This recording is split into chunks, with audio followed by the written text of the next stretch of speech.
I do feel very much like home, because I think the energy levels at home for Estonians are pretty much the same. And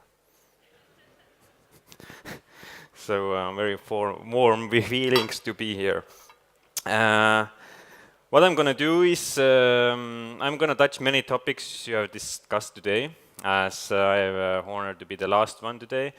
We're going to touch the AI, the data, the privacy, but we'll do it through an angle of digital societies and how technology disrupts nation states in next 50 to 70 years' time. And I'll do that mostly, of course, through the example of Estonia, because I have more experience there. And if I get the clicker, I forgot to take the clicker also. I don't know if it's here. Oh, it's here. Thank you. Thank you. I divided that speech to 10 different phases of technology adoption for nation states. And of course, I'll touch also how healthcare, I'll see, is going to be disrupted the same way. The good news for you is that once I mapped all the nations into different phases, Finland was very leading there, so nothing to be embarrassed about. Usually I can't start like that, and most nations where I go are on phase 1, which is nations who try to fake to be digital. So I'm calling this phase a faking digital phase, where you have scanners. I have never used one, but I hear people still use them. Checks, you do signatures on paper, and then you prove that this was you who signed this. And then all the applications are, even if they are online, then they are like PDF forms where you need to fill it, print it, sign it, scan it, send it, print it, sign again, scan, or type again, or something like that. So obviously it helps a bit. Maybe you don't need to queue too much, but it's not really for why tech was invented in the first place. So phase number 2, switching to become a digital nation. There, what do you need if you want to be digital?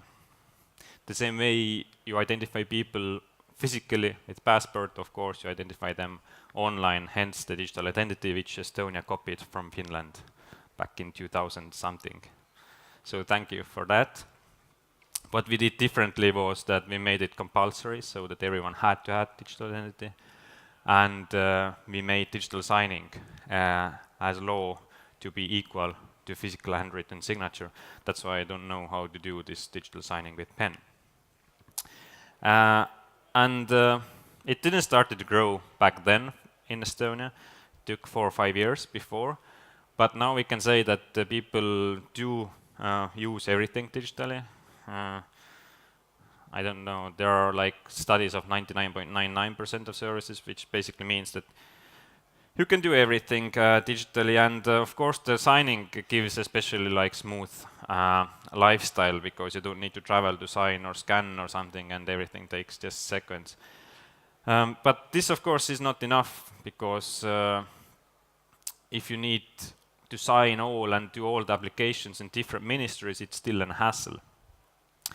So that's why in 2002 we launched data exchange layer, which now last year, 2 years ago, we made an agreement with Finland. So we are working together, First Nations globally together, to exchange data between nations. And we're using the same software, same hardware, and you have first services up and running also. But speaking about that before, because it's quite fresh thing for you and maybe you haven't really touched it or heard too much about it, but this made a real difference, and this is what people don't see, or the leaders of the world who try to disrupt or make their nations digital don't emphasize enough, is how data is managed and exchanged inside the government. So this is the screenshot of Estonian data exchange. We call it Extra then. And each of this bubble here is one of the ministry's service. registry. For example, population registry, tax registry, home office registry, etc. And the magic is that we can exchange data between entities, as easy as that. Why we can exchange, of course, we know the unique identifier, which is the ID card. So in my case, my name is in Estonia 3871201217296. And this number is used between entities to communicate. So if I come to tax office, this is tax office. If I come to tax office, I allow the tax office to access my data about my population registry, how old I am, my work history, how much I earn, my children's registry, how many children I have, etc., etc., etc. So it gathers from hundreds of data points. It calculates the taxation for me. I just need to accept digitally signing and I have declared my taxes. And like that, all the services. Just recently, I had to renew my driver license. I got the text. I took my phone. I clicked on the URL. It said my licenses are expired. Do you want to renew them? I said yes. And then the service needed 7 different fields of information. My profile picture, it asks, can I access your profile picture from population registry, which I applied for new passport a few years ago. I said yes.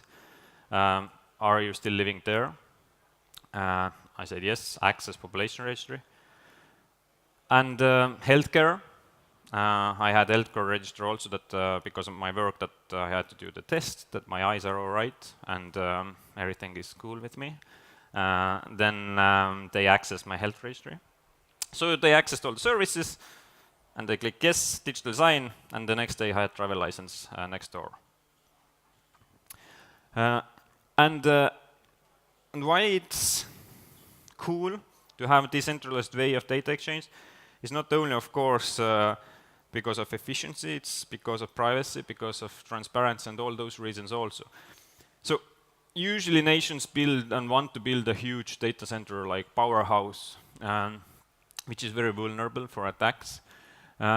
Here, if you attack any of those servers or places, it doesn't take out the system, it just takes out that specific service.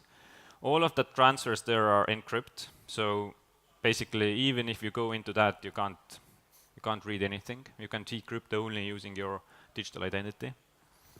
And there are many legislations put in forward also now soon in Finland regarding data privacy acts, regarding who owns your data in the first place.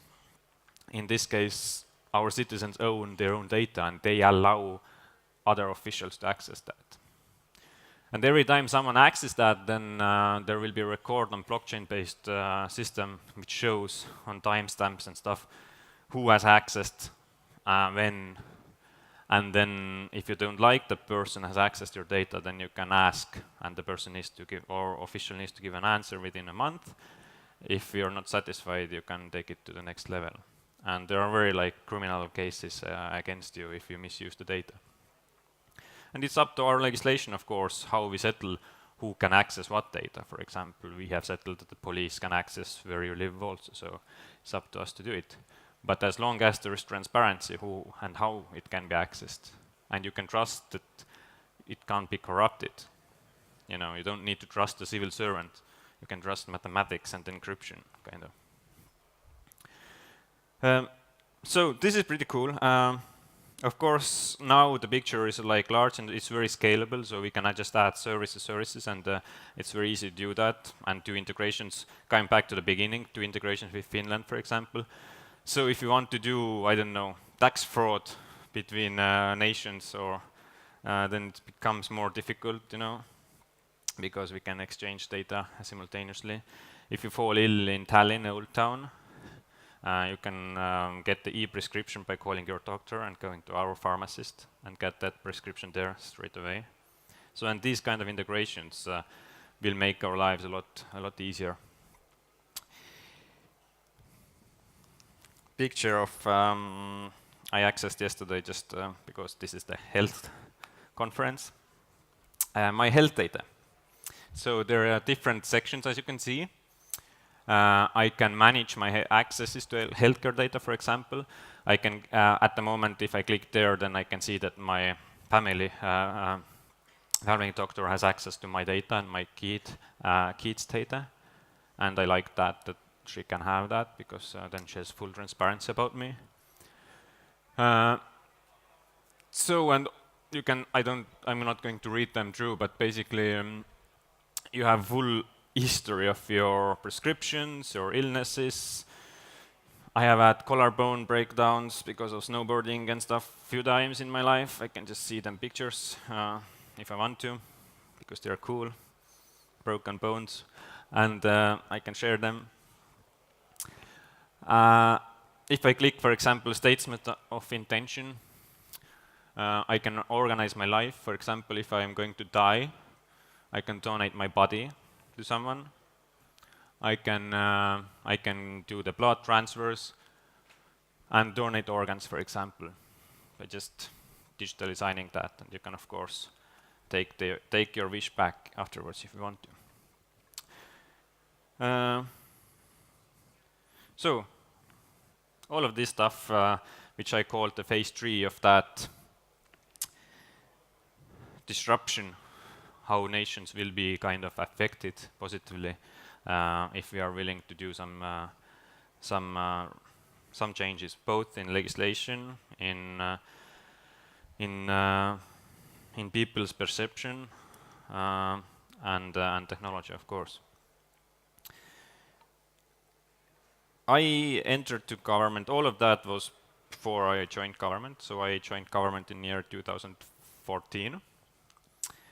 And I started to make this digital nation a borderless nation.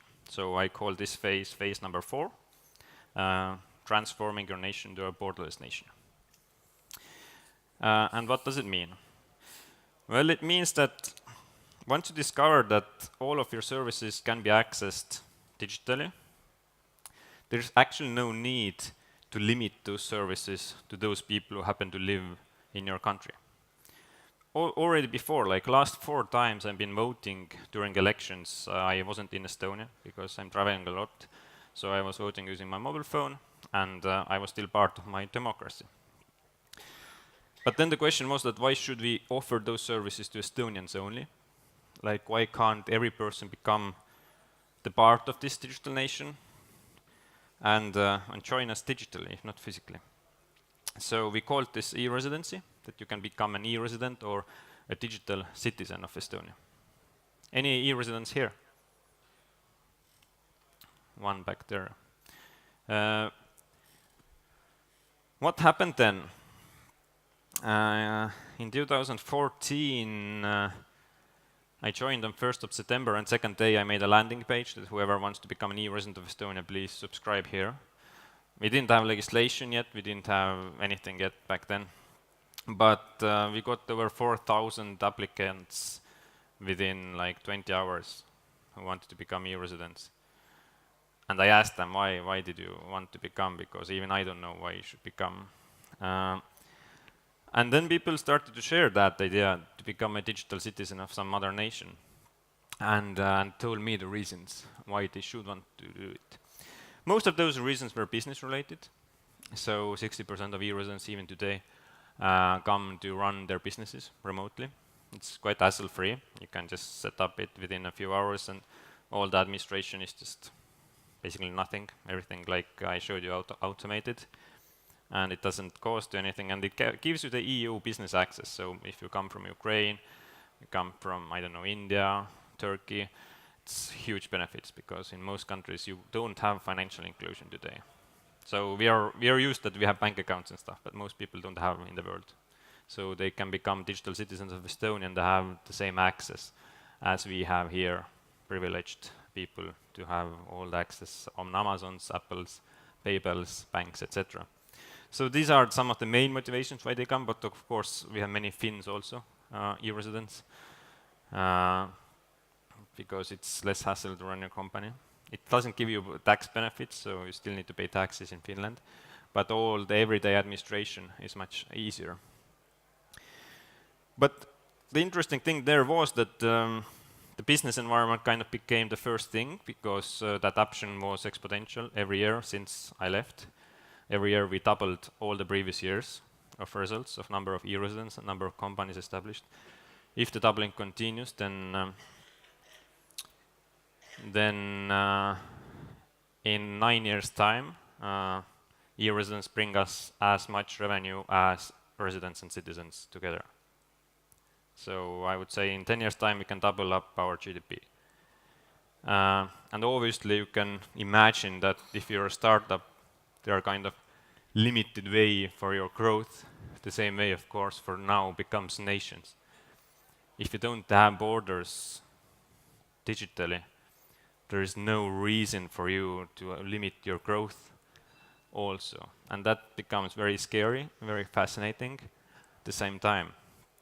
What if your nation scales not 3% GDP per year, but 4,000% every year?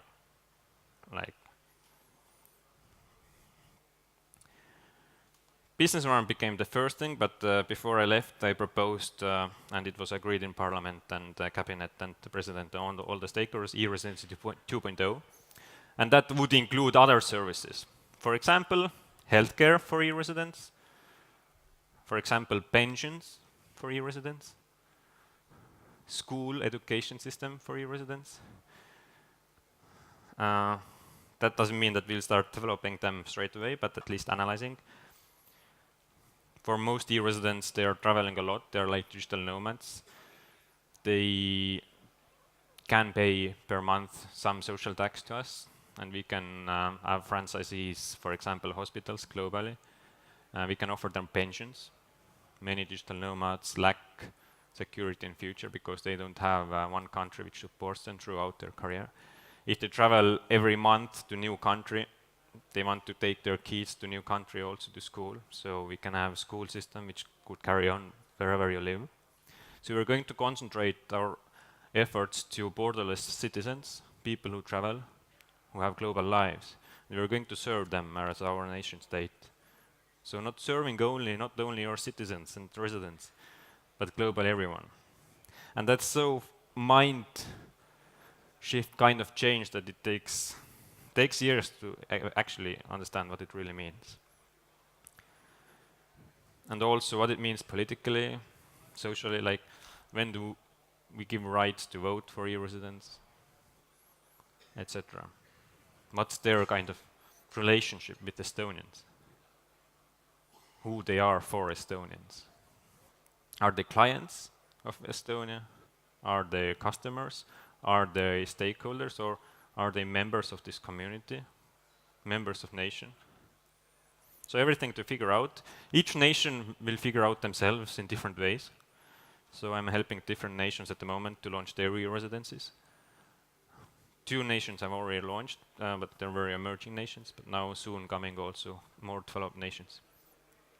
And it becomes very interesting because I can see that after like 5-6 years time, I'm an e-resident of 10 different countries, and I can start using services from different countries, healthcare, business, traveling, and whoever offers the best services to me, I will subscribe to that nation. If I don't like that, then I unsubscribe. If it's against my values, like transparency and empowering, I don't want to be their e-resident. And it makes our nations less as a monopoly for ourselves. You need to really build good services, because if you don't build, I will subscribe to your neighboring nation.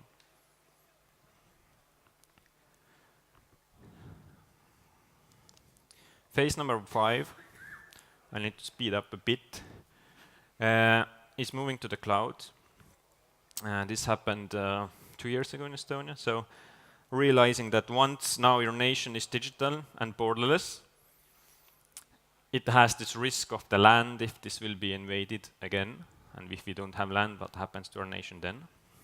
So we made a concept called data embassy. First embassy is now in Luxembourg.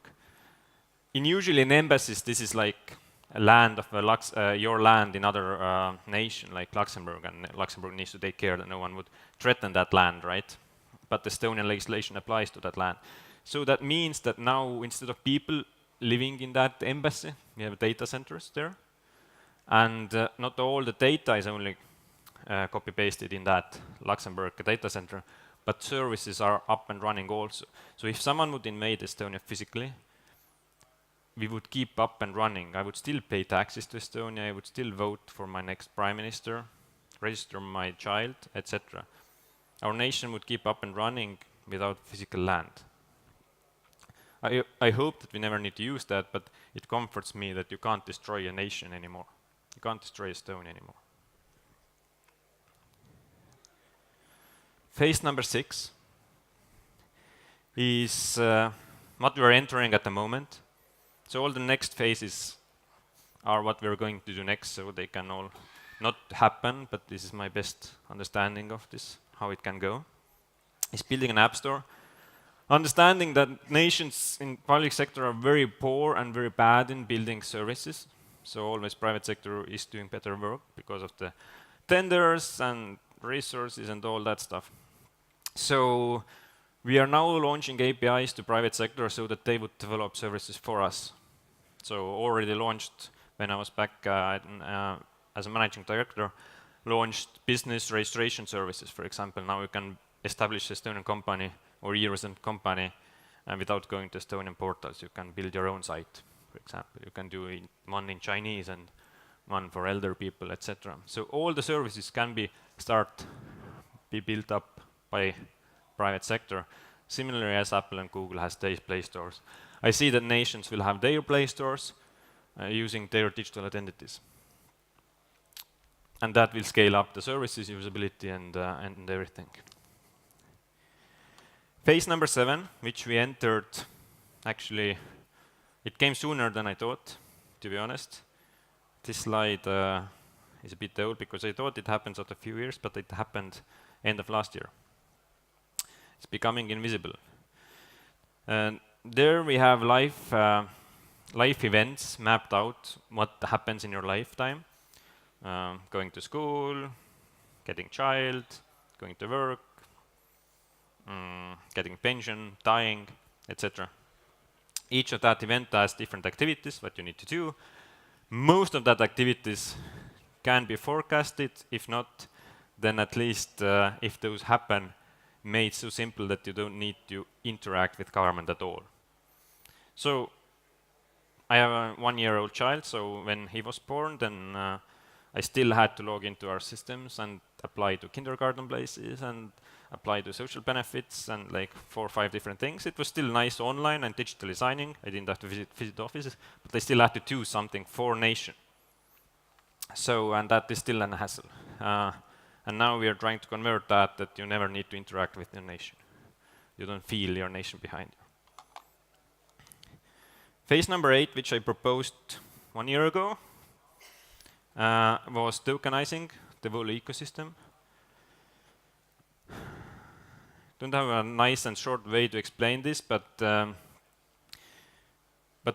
in short, there are ways to give incentives to your citizens, residents and e-residents to work something for you and to get benefits and earn some tokens for that, which eventually can bring value and through time can increase, like shares.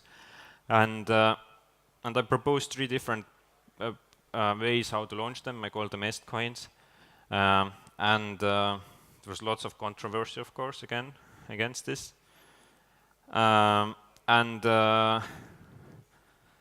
And in long term, even if they're not tokenized, it doesn't really matter what technology. What is important perhaps to understand in this phase is that the revenue models and business models of your nation will change also, what I believe. The ways of how we have collected taxation for so long doesn't have to be like that. For example, like I said, in 9 years' time, if the results will continue growing, doubling every year, we don't have to double our GDP. We can just say that none of the Estonians need to pay ever taxes again, you know. And the income would be their monthly based subscription, for example. Each e-resident paying 100 euros per month. So there are ways for nations to challenge the revenue and business models also. But of course that 20 years time or something, so it's not near future. AI was mentioned a lot, but in more general ways. If already AI is better like finding your next wife and husband than yourself, then obviously there is no reason to doubt that AI will manage to make better decisions on government level than yourself, which usually is biased on many matters. Populism, just people are stupid. Little analysis, very complex to run a nation. Like there's so many different matters which you need to consider. And once you have the data available, you can start doing smart decisions. And what I see first happens is that the system starts recommending you something, and then you just agree on that. Recommending to decrease taxes in southern part of in Finland by 2% in next quarter, because of that demand will be lower, or because of some sickness make those kind of prescriptions 50% cheaper for people, and it prevents 2,000 people to get sick, hence your productivity of nation grows. All of those things I believe that will start to be there as an app layer on top of nations. But what I also believe that once the nation gets those recommendations, and that's been like practical use case for 20, 30 years, then one day we don't need those people there agreeing on green button that yes, enforce, enforce, enforce, and it can start enforcing automatically. And my last, and the example here, what we did last year was when it comes to healthcare, we collected 100,000 DNA tests, so 10% of Estonians. We are going to increase that, of course, more. Once we get 200,000 or something, then it's the volume is big enough to do like a real recommended advice to our citizens. Advice which are future-looking, which would prevent next illness, would prevent diabetes, would prevent many of those topics which you know better, which can be prevented. And of course, this DNA can be used in together with different data. Once, of course, you give, again, allowance for government to use and analyze and give you recommendations. And phase number 10, what I see is maybe 40, 50 years time, so very long future, merging societies. So once you have the infrastructure layer, data layer, the digital identity layer, the app layer, the AI layer, and once you have built all of this, like in private sector, you can start using this as a service, so not all the nations need to build everything again by themselves. Like Finland, Estonia already exchanging data, exchanging the infrastructure layer, we can start exchanging the app and the AI layers the same way. And once we start exchanging them, then kind of we can say that we don't have to become one nation. We can like keep our cultures and stuff, but we don't need to do everything all over again by all the nations. And we can use the best practices of best surviving nations out there. So all in all, I believe that nations are becoming independent from its own physical land, citizens, services, revenue, and start serving us as never before. Thank you.